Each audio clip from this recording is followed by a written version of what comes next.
All right, welcome to the final session of the conference. You're almost there. I don't know about you, but I have really enjoyed seeing all the awesome things that the other speakers are doing to and with Rust. And I've also been blown away by what an inclusive event this has been. So in that spirit, for our low vision friends, I'll also mention that I am a short, white, middle-aged woman who is here to talk today about open culture and learning environments and why it's so hard to have both at the same time. But first, a value statement about me. I love open communities.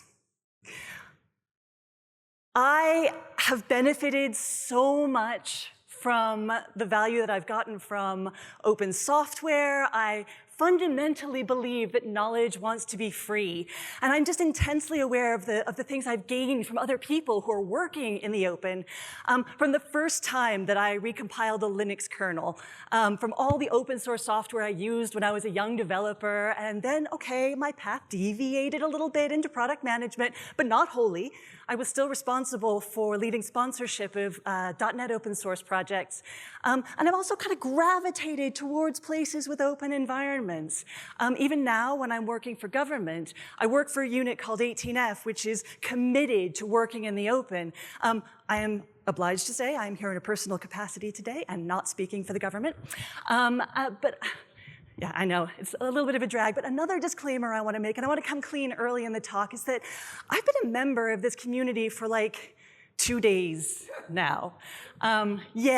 So I don't have a Rust background, and I worry in saying that it might alienate some of you, but I wanted to be upfront about it in particular because I'm going to be talking about open communities, and I want to make sure that nobody feels called out, right? None of you are the sources for the sad stories of this talk. But at the same time, I think you're probably going to find some things that resonate for you and that you can take away from this when you look at your own communities. So first of all, defining some terms. Open space. What do we mean by an open space? I am not talking about those lovely parks by the river, which are great, barbed wire notwithstanding. They're very nice and everyone should visit. I'm talking about open organizations and communities.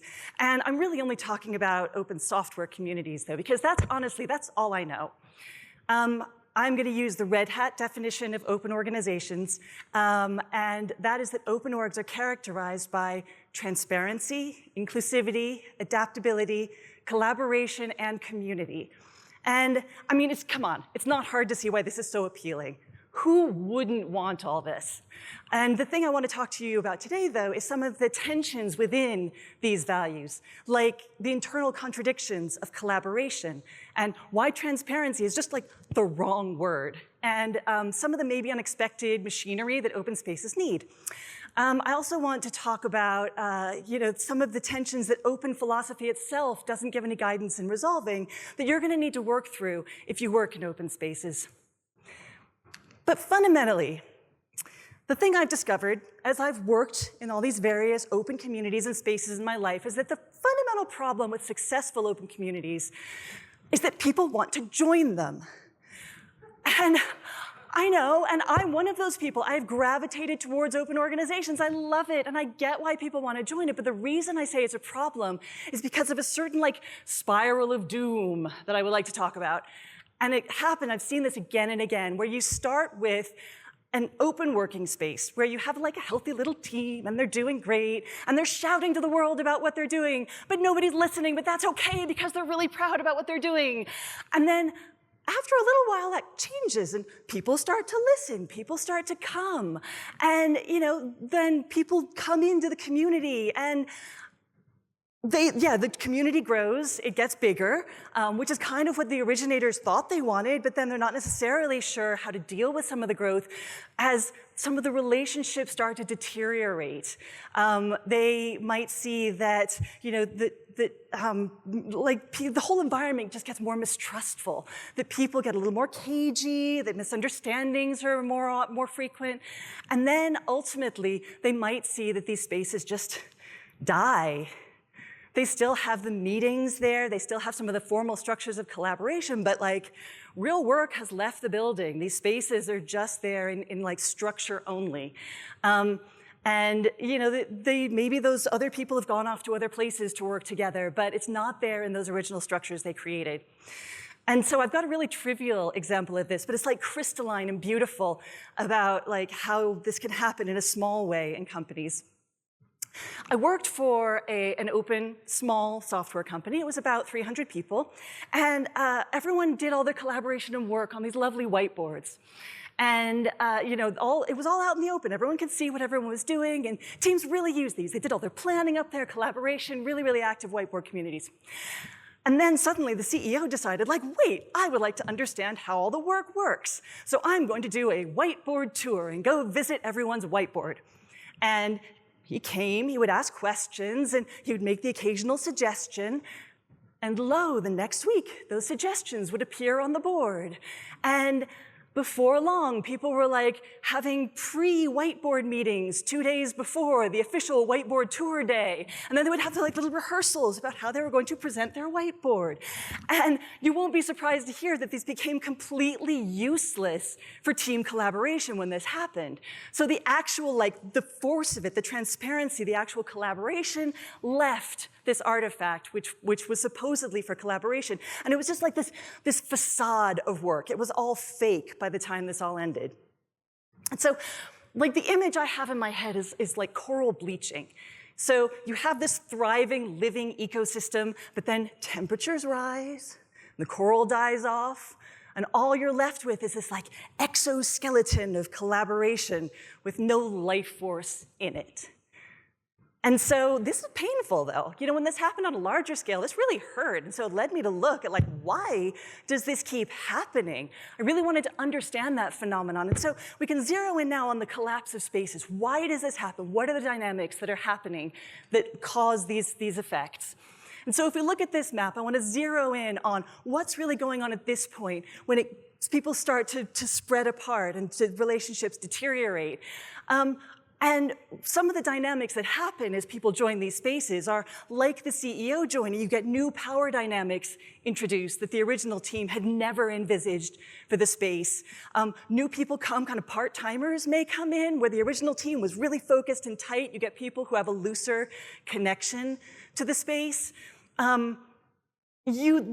People don't know why someone is always there. And so they kind of get suspicious of each other's motivations in coming in the first place.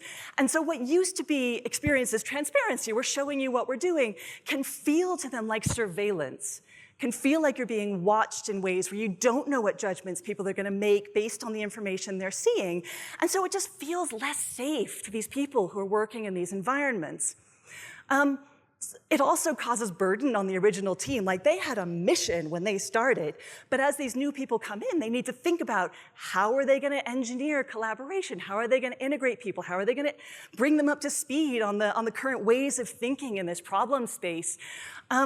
And this is often experienced as a distraction. Like, that original team doesn't think of that as like the work they came here for. They think of the work in front of them that the project was based on as the work they came here for. And so especially when people come and you don't know what they're there for, you don't know why they might be useful, it's especially hard to make that feel valuable to spend the time integrating them. So those are some of the dynamics that I've seen and I've experienced in these things. And I think this raises a question, like, is there such a thing as just too big? And the answer to this is complex. Like, there's a yes and a no to this. A lot of academics agree that, yes, there is like an optimal team size. And if you need to get larger than that, you need to think of other structures, but like, don't go beyond certain limits. And this is really common. You know, lots of people have researched this. There's lots of good and really not good information out there on this one. So I jumped down this rabbit hole just so you wouldn't have to, and spent some time. A bunch of people have put together like the perfect team size. Like, what is the exact right answer for all teams without like context being considered or like personalities? No. There's a right team size for a lot of these researchers, which I kind of love. It's super fun. My favorite here is Hackman and Vidmer, who say that 4.6. Okay, right, enough of that. But you can see from some of this information, which I cribbed off Apostolos for this purpose of displaying some of the shonky reasoning here. To be fair, though, there is reasonably solid research in this area as well as some of the less good stuff. And broadly, the research supports what a lot of companies have landed on, which is that 5 to 8 is about right for productive teams. There are error bars around that, but that's kind of the zone that a lot of these studies have resulted in. And the way they judge that, to be honest, people really like working in twos and dyads. But when they're looking at problem-solving ability and what they call collective intelligence, they find that that actually goes up to a point and then starts to decrease after a point. And there's a sweet spot in there for where groups actually have the highest collective intelligence and ability to solve problems. And so although the exact numbers, come on, let's be honest, they're gonna vary, right? But the reasons that the small teams are effective that these studies have surfaced are actually, I think, pretty useful. So first of all, you want a group that's big enough to have different perspectives represented. You don't want too much like tunnel vision thinking. You don't want people to get too attached to their first idea. And the best way to do that is to have some different views in the room. But you also want it to be small enough for everyone to have a shared ownership of the purpose, that it's not so big that people are like, someone else will do it. You want people to actually feel like together they own what that group has come together for. You want everyone to have opportunities to participate fully. So if the room is like 20 people, like people don't actually get a chance to say the things that are really important to them or to get what they need out of it, to ask questions. So you want to make sure that the group is small enough to facilitate that. They need to find logistics manageable. You have to be able to get together. Oh yes, this is where I wanted to remember to say that almost all these studies are about synchronous teams, and almost all of them are about co-located teams as well. There's not a lot of super great research yet on distributed teams, but watch this space. I think it's going to be really interesting to see what happens to the whole area, including the perfect team size. But you do need to be able to get the group together in ways to assemble to use that collective intelligence. You need to have few enough people there that you can orient to each other's positions. You need to deeply understand where someone's coming from. You need to understand when somebody is speaking from a deep wealth of knowledge and expertise and where it might be somewhere they're a little more shaky. So you really need to know the perspectives to be able to take how what they're saying should mean to your problem. And finally, possibly the most important one is the people need to have relationships with each other so they can feel psychologically safe. This is a phrase that just means you shouldn't feel afraid of making a mistake. If you screw up, your teammates aren't going to be super mad at you or come down real hard on you or whatever. You need to be able to make mistakes in the group you're in. But to be able to do that, you generally need trust relationships with all of the people who are in your group, and therefore the group needs to be of a certain size where you can build a deeper relationship than just a casual acquaintance. So we've talked about a team, good team sizes, but obviously not every challenge is going to neatly break down into an exactly 5 to 8 person team size problem, right? What if you have to work with larger groups of people? Now, the open culture answer to this is transparency. So you can manage scaling by just working out in the open and letting folks pull what they need to when they need it. And this is often represented as a removal of structure and barriers. And that's how the open philosophy often presents it, that you remove the barriers to the information, people can still operate in these larger spaces. And they can get back to some truly egalitarian natural state. But here's where I have some bad news. And that is that any social group, by which I mean any group of people coming together, not just for social purposes, but also potentially for business purposes or community purposes, they all have structures within them. It's just a question of whether they're visible and intentional, but they're all there. And this is not a new idea particularly. This actually was explored in great depth in 1972 in an essay called The Tyranny of Structurelessness, written about feminist communities, and in particular, there were these radical feminist collectives that started up. And they tried to work in this structureless way, but found the power dynamic was still there. And so Joe Freeman wrote this famous essay, which named that informal elites emerge based on their background, which is largely, when people come from backgrounds of privilege, they bring that right on into the space with them. They emerge based on their personality, and they emerge based just plain on having time to get involved.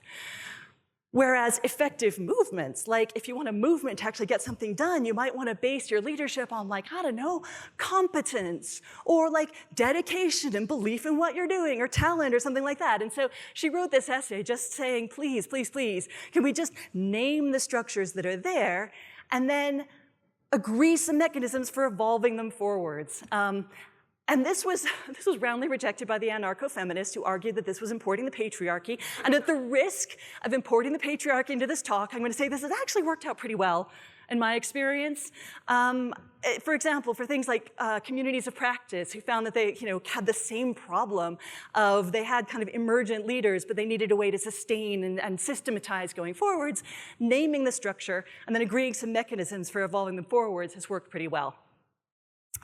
Now, unfortunately for software companies, it's a lot more complicated. Like if you're actually working in an organization like that, you don't just have like the informal one and trying to name it. You have 3 structures often going on here. You have that original informal one we were talking about, but you also have like the formal one, the hierarchy, and a value-creating structure, like how you actually get shit done. And those are not the same in many companies. A writer called Niels Flaging wrote a bunch of papers and materials around what he calls org physics. But he names, like there are 3 different structures, and the one you actually are trying to optimize for is this value-creating one. So whatever you need to do to either line up formal structure or get it out of the way, that's what you need to be doing here in order to get the value creation going out to your customers. Now, this is going to be useful if you find yourself in a position to influence organizational design, but even if not, I'd really like you to take home an image of teams as cells in an organism, but they're different dynamics within the cells and between the cells.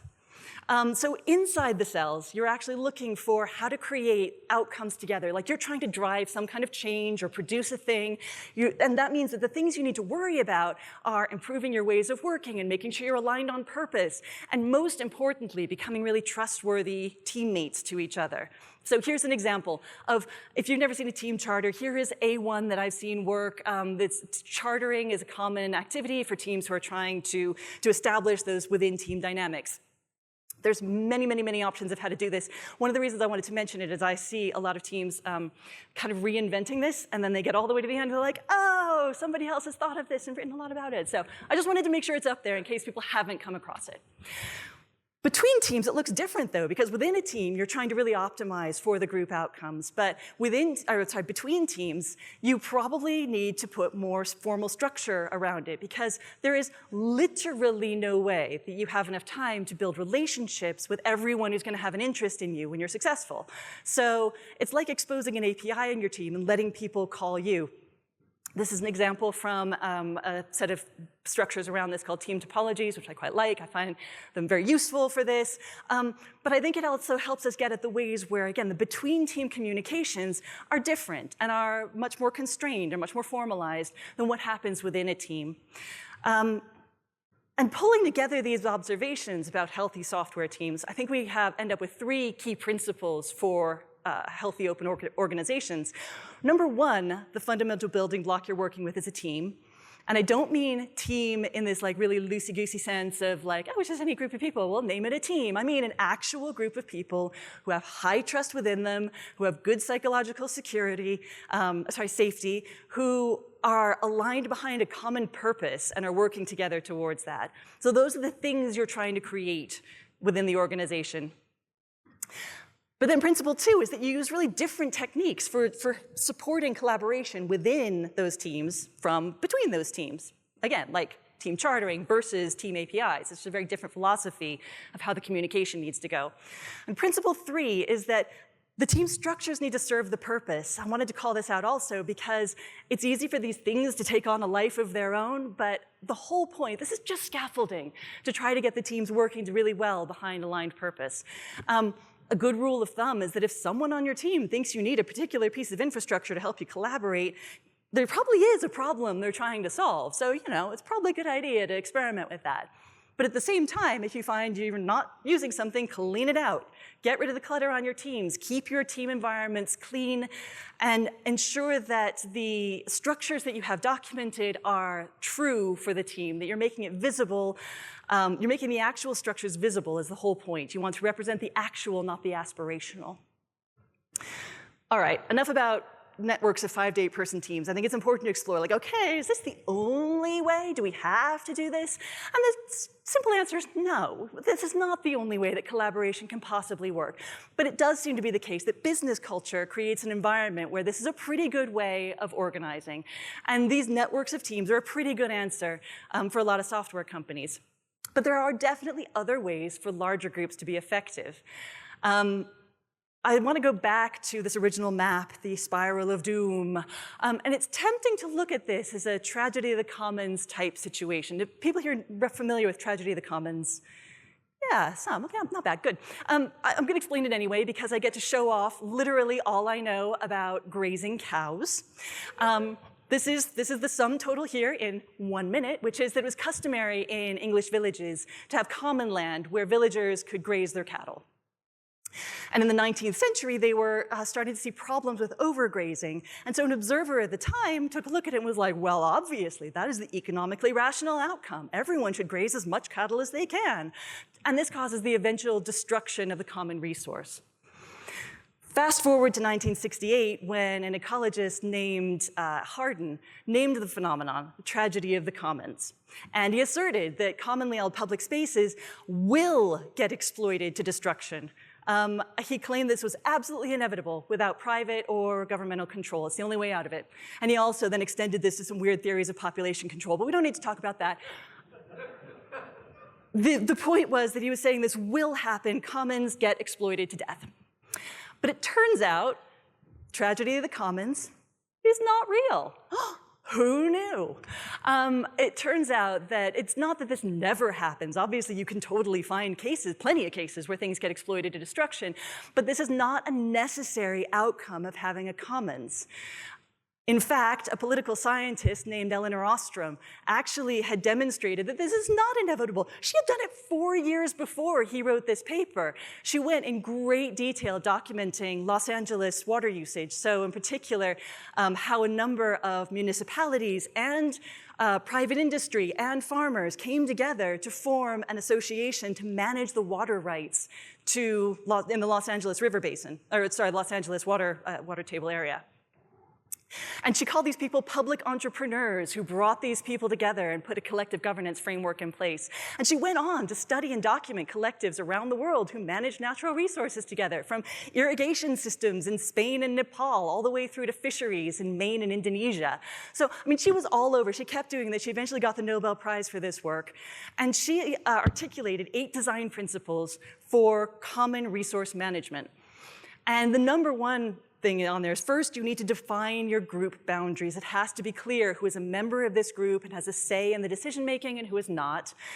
I'm not going to go through every one of these, but broadly it says, have some boundaries, make some rules, enforce the rules, have graduated levels of enforcement if people are being bad about your rules, and also have different ways of engaging. You know, you need different levels of engagement so that people can participate in these commons management projects. And so I saw this, I was like, oh my gosh, it's open source. Because I think a lot of projects that I'm familiar with that have sustained have actually had a lot of these mechanisms built into their charters and the way that they've decided to organize themselves. I don't know if there's like a direct connection between that philosophy and this work, but it was interesting to me to spot that.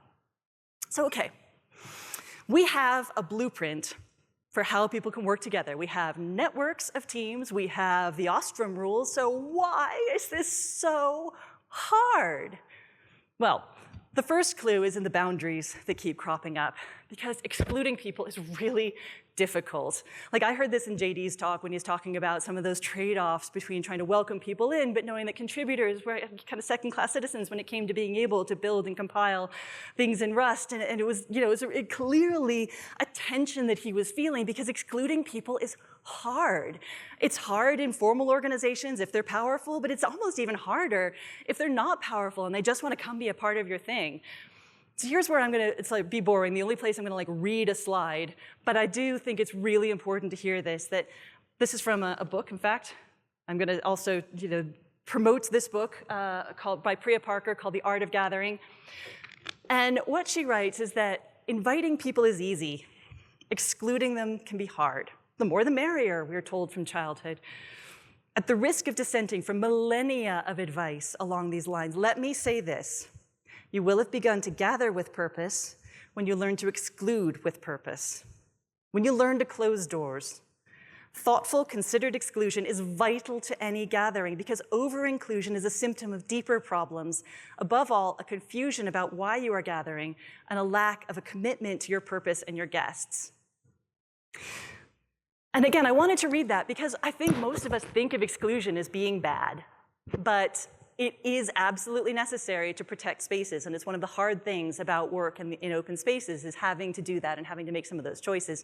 And this is where the tension within the word collaboration really starts to bite, because collaboration within a working space is often at odds with collaboration outside the working space. So the whole point, like all these boundaries, what they're doing is they're putting some people out. And this is hard. Like, that's one of the main reasons. This is really, really hard, and you have to be very committed to your purpose to be able to do this thoughtfully. Which brings us to number 2 reason that this is so hard, is that it takes work. It takes so much work. And this brings me to my beef with the word transparent. And the thing I really hate about this word is that, like, it kind of implies you build your house with glass walls and you're done. There's a certain passivity about transparency. And all you have to do, it kind of implies, is get your space right, and everything's going to be great. And it's just not true. It takes a ton of communication and structured engagement and changing with a changing crowd of people all the time and keeping up with that. And you need people to shepherd spaces and help agree rules and tell people no sometimes in that horrible exclusive way. And all of these benefits, it's not just transparency, but all the benefits, like inclusivity and collaboration, take work.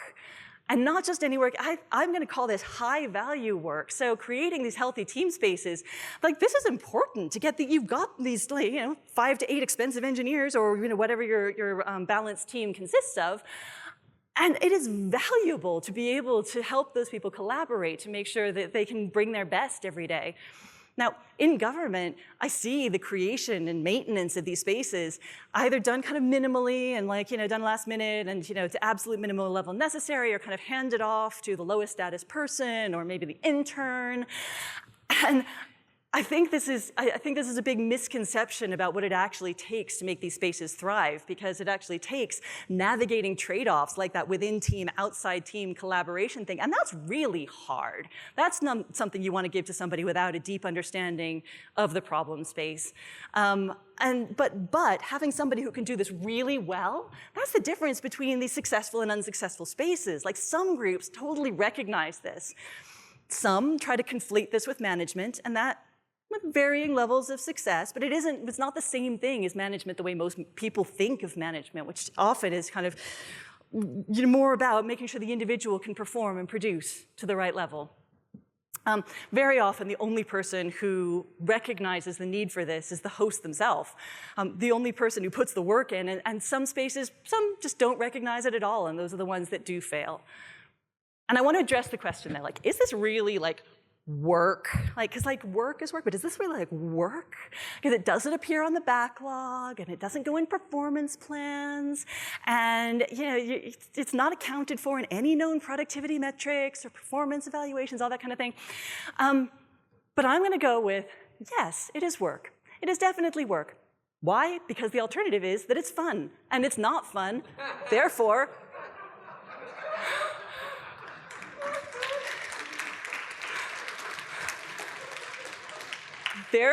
it's work. So, I mean, we heard Sage talking yesterday about securing funding and saying it was exhausting. Like, people don't find this easy, and so it is work. There's a developer named Tanya Riley who has named this glue work, and some people call it interpretive labor, and some people call it non-promotable tasks. Whatever, it's the work that makes the work work. And there's plenty of research about women taking way more NPTs than men. In fact, you should know this, there's a whole little genre of books trying to coach women in not doing this work. But the trade-off for saying no is to watch some of these things you really care about deteriorate, or your teams to be effective in something that may mean a lot to you. So, yes, you need to approach this thoughtfully, but there's a trade-off here. And there are a lot of valuable tasks in this work. Non-promotable tasks aren't just recognizing the birthdays. A lot of things actually take a deep understanding of your problem space, your purpose, and then doing some complex navigation within that. Which leads us to the final reason this is so hard, is how much courage this takes. So most systems, again, are not going to facilitate this sort of work, the open space creating work. As I mentioned, like performance plans don't support this. You don't get promoted for it. It is not made any easier, though, by people thinking this work doesn't even exist, or that open spaces don't really need any of this. So if there's one thing I can do today, it's to try to demystify that and try to bring that into the open and say, yes, it's work. Yes, people need it, because without putting that work in, the shared purpose does just diffuse and eventually evaporate. Like people drift away. They stop engaging with those spaces because the spaces aren't able to take what they can give to it.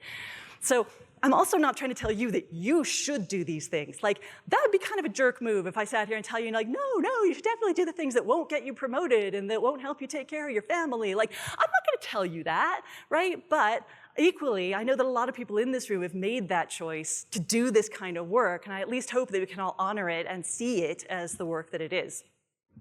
Which finally brings us around to the question of too many cooks or not enough kitchens. So the work to make these collective spaces is real. We've just decided that because it's not always fun. And design of these spaces is super important. So the analogy here is this is a restaurant, a picture of a restaurant called Noma, which is regularly named as one of the best restaurants in the world. In 2010, it got its first accolade of that type. And then in 2013, it decided to close, only briefly, but for a major kitchen remodel, because it found that its cooks actually couldn't operate in the space well enough around each other to serve guests in the way that they wanted to serve them. And so the assistant director took this task of getting input from all of the cooks and trying to observe what the challenges were that they were encountering, and came back with, worked with professional kitchen designers then to execute on a vision to design those spaces for collaboration. Making the space suitable for work is work. And what they ended up with was enough extra space on counters that 19 simultaneous chefs could be working at the same time to try to serve these guests. So that's the number that it took to serve meals at that point. And again, this is just an illustration that making places suitable for work is work, and it can't just be outsourced. They couldn't have taken that same thing and just handed it to a kitchen designer to here, make us the best kitchen in the world. They couldn't do that because it took a really deep knowledge of how those cooks operated, what they were trying to achieve, and therefore, and actually bring in the needs of the cooks themselves, and therefore it could not just be delegated and handed off. This was real work that had to be done by the people who were responsible for the restaurant. So, okay, we've all this need for structure and closed spaces and all of that. Is this the death of open? Is that what you see here? And no, I'm not saying that at all. Absolutely not. I love open spaces. Remember the start of this? I love open communities. This is not what that means.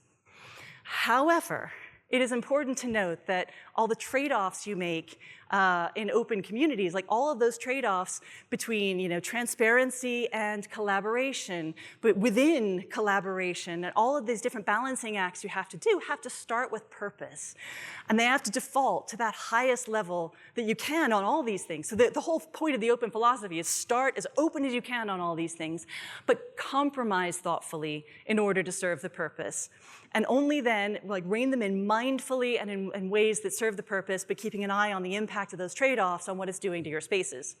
So all I'm saying here, definitely not the death of open, but let's acknowledge that these things are not easy, that it takes a crap ton of work to actually make this real. But the long-term benefits of this are huge. All of these benefits, transparency, inclusivity, adaptability, collaboration, community, these are the things that drew us to these open spaces in the first place. And so it's worth it, but it's hard. And finally, we need to recognize that there's no perfect embodiment of these values because they're in tension with each other. So as we get frustrated with spaces that are insufficiently open, well, yes, they have to be. There is no perfect organization that can do all of these things and be successful. Everywhere there need to be compromises, even just in how you spend your time making these things real versus serving the purpose itself. So as we wrap up this formal section of the conference, a little early, that's okay. I wanted to thank you for bearing with a talk about work that makes the work work. I want to thank all of you who are putting this labor in, whether it's to Rust or wherever you're putting it in. I see it, I value it, I think it's important, and I just wanted to name that, and thank you for it. And also thank the organizers for the huge lift it is to bring a group of people together like this into a safe space for learning. And thank you all very much. I'll hand it back to Sage.